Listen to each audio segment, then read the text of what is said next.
Man United takeover gets new timeframe as Sheikh Jassim given bidding hope, with Man United star Rasmus Hoylund could have broken his back as Denmark fume at treatment. Manchester United have been in negotiations over a takeover since their Glazer family owners put the club on the market last November, and insiders have reportedly claimed a deal to sell a 25% stake to Sir Jim Ratcliffe is in sight over the next fortnight, but won't be signed off at a board meeting this week. However, Sheikh Jassim bin Hamad Al Thani could still retain hope of completing a takeover as key figures inside the deal are skeptical that he has pulled out for good. United's takeover has dragged on for months, with Ratcliffe and Sheikh Jassim both submitting a series of bids and engaging in a string of talks with the club. But the Qatari banker appeared to clear the way for Ratcliffe to invest in the 13-time Premier League champions last week after withdrawing his offer. With the board set to get together on Thursday in a pre-arranged meeting, there had been hope that Ratcliffe's bid would be green-lighted there and then, but there are still final details to iron out. According to The Telegraph, there remains some discussion over Ratcliffe's likely £1.35 billion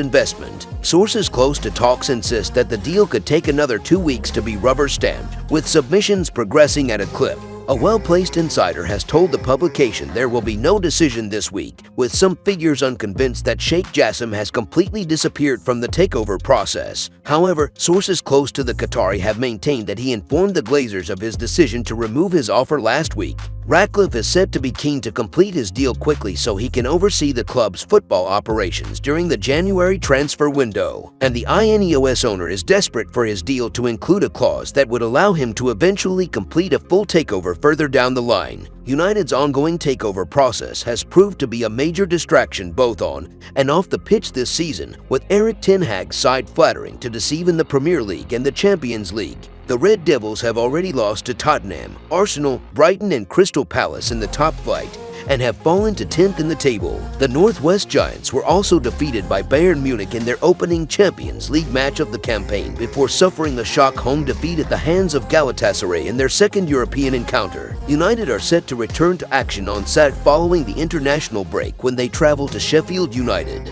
In other news, Man United star Rasmus Hoylund could have broken his back as Denmark fume at treatment. Having drawn a blank against Kazakhstan, he opened the scoring against San Marino to set his side on their way to a narrow win. But rather than his goal, it was the minnows' rough treatment of Hoylund that has been the main talking point after the game. With 3 minutes to go, the United star found himself on the end of a horror tackle that saw him kneed in the back, and Denmark skipper QATAR believes that his teammate was lucky to avoid serious injury. I said in the end that it is a clear red card against Hojlund because it is 100% deliberate, and I think that there has been a situation with Neymar exactly the same when he gets a knee in the spine, where he actually breaks his back. He told TV2, "It's dangerous and they are right next to it." After all, I told him right on the pitch that now they are going after his knees after the situation down there. I also said to the referee, "Do you want me to translate now?" The Neymar situation came in the 2014 World Cup when the attacker fractured his vertebra after being kneed in the back against Colombia. Hojlund was also left furious by San Marino's tactics and launched an angry rant after the final whistle. I understand Italian, and I could hear several of them running around and saying nasty things to me. They also pushed and hit me while grabbing me extra hard.